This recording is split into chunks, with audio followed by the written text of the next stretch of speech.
Assalamualaikum warahmatullahi wabarakatuh. Jumpa lagi dengan saya Arif Frediansyah di channel YouTube Info A. Ya, pada konten kali ini saya ingin membahas tentang konsep hidup minimalis. Nah, apa sih definisi umum dari konsep hidup minimalis? Jadi, konsep hidup minimalis ini adalah sebuah konsep hidup yang mengajarkan kita untuk menentukan sebuah prioritas dalam hidup, dan setelah itu memilih mana yang terpenting untuk dilakukan dan mana yang paling tidak penting, sehingga bisa kita tunda dilakukan besok ataupun tidak perlu dilakukan, seperti itu. Dan konsep hidup minimalis ini mencakup banyak hal terkait di dalam diri kita, dalam pikiran ataupun di luar diri kita. Misalkan adalah penentuan barang di rumah, penentuan kendaraan, jenis pakaian, dan lain sebagainya. Nah, untuk lebih mempermudah pemahaman terkait konsep hidup minimalis ini, saya ingin berbagi 5 contoh manfaat dari konsep hidup minimalis. Yang pertama, konsep hidup minimalis sangat efektif untuk mengurangi beban pikiran. Nah, jadi saya menerapkan ketika kita akan memulai berpikir, di awal saya menentukan dulu mana hal-hal yang termasuk ke dalam prioritas tinggi, prioritas sedang, hingga prioritas paling rendah. Nah, katakanlah saya mengambil contoh adalah menentukan konsep suatu pekerjaan. Karena saya adalah seorang pegawai swasta di bidang konsultan tata kota ya. Jadi ketika saya berpikir, maka saya akan menentukan dalam merencanakan sebuah kota ada berapa elemen. Nah, katakanlah ada 5 elemen.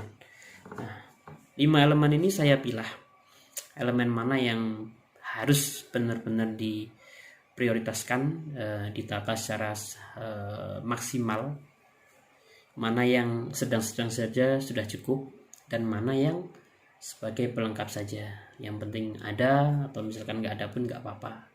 Istilahnya dia nggak terlalu berpengaruh terhadap kualitas sebuah kota. Itu. Nah, ketika saya sudah menentukan itu, selanjutnya saya akan dengan mudah untuk menggunakan otak saya, menggunakan pikiran saya untuk memikirkan hal-hal yang dengan prioritas paling atas tadi. Nah, setelah hal di atas tadi selesai, saya mulai memikirkan hal dengan prioritas kedua atau yang prioritas sedang. Nah, ketika saya masih punya waktu, maka saya akan beralih kepada hal dengan prioritas rendah atau yang terakhir. Tapi ketika saya sudah tidak punya waktu, maka yang terakhir pun tidak perlu dipikirkan, tidak apa-apa. Sehingga pekerjaan saya terasa lebih efisien. Tuh. Yang kedua, saya mengambil contoh terkait manfaat konsep hidup minimalis terhadap penggunaan waktu dalam kehidupan kita. Itu. Nah, saya ambil contoh, misalkan nih, dalam mendesain kamar, saya menentukan barang-barang mana yang sangat penting, yang esensial dalam hidup kita, yang mendukung hidup dan pekerjaan saya. Jadi misalkan untuk mendesain sebuah kamar, yang paling penting kan nomor 1 adalah ranjangnya, yang kedua adalah meja kerja, yang ketiga adalah almari untuk pakaian dan barang. Sudah 3 itu adalah hal yang paling esensial untuk kebutuhan kamar saya, terkait vas bunga, terkait meja kecil untuk tempat figura foto, terkait hiasan dinding, itu adalah nomor 2 atau 3. Jadi ketika saya pulang kerja, ketika saya capek, itu saya udah tidak perlu ribet-ribet untuk membereskan kamar, karena barang-barang di kamar saya sangat minim, sehingga masuk istirahat bisa. Waktu saya tidak terbuang percuma untuk membereskan barang-barang yang saya tidak terlalu perlu untuk kehidupan saya. Lalu yang ketiga adalah hemat energi. Nah, sekarang saya mengambil contoh ya. Jadi katakanlah dalam suatu keluarga ini kan saya ada 4 orang. Nah, jadi misalkan ketika kemampuan daya beli saya itu bisa untuk membeli 2 atau 3 mobil untuk keluarga gitu. Tapi ketika saya cek dengan konsep hidup minimalis, saya rasa nggak perlu deh, satu saja sudah cukup gitu. Karena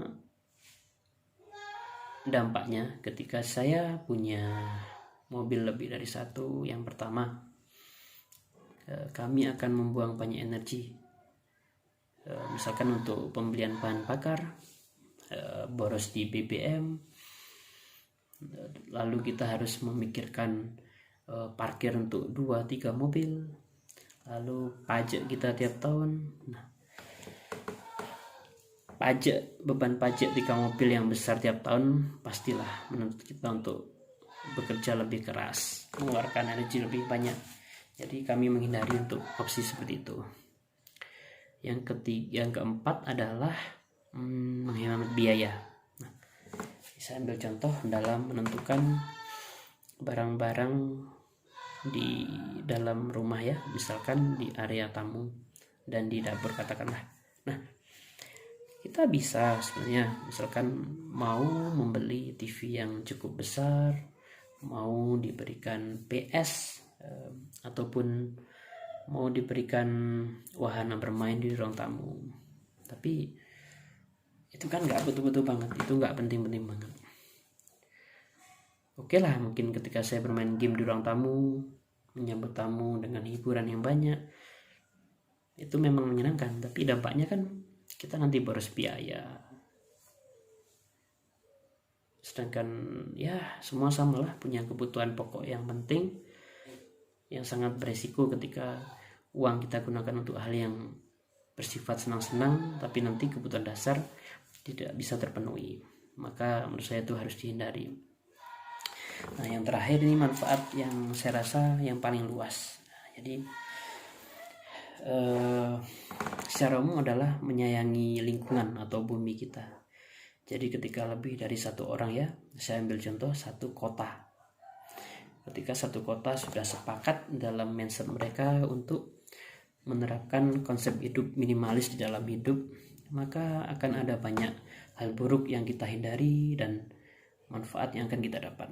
Misal kita ambil contoh seperti gaya hidup warga negara Jepang. Nah, kita tahu kalau warga negara Jepang itu sangat menyadari betapa pentingnya menggunakan transportasi umum, bukan malah jor-joran atau saling pamer membeli kendaraan mewah di setiap keluarga. Tapi mereka memilih untuk menggunakan bis, kereta, kendaraan umum, di mana itu akan menghemat pengeluaran tahunan mereka, lalu mengurangi polusi lingkungan akibat knalpot kendaraan, lalu mengurangi resiko kemacetan karena katakanlah 40 orang bisa masuk dalam 1 bis, tapi ketika dia harus dimasukkan ke dalam mobil pribadi, akhirnya ada 40 mobil dalam 1 jalan. Nah, itu kan sudah sangat tidak efektif untuk menjadikan sebuah lingkungan atau kota itu layak huni, dan alam pun akan kelebihan beban CO2. Kita tidak akan mampu mencapai konsep mencintai bumi.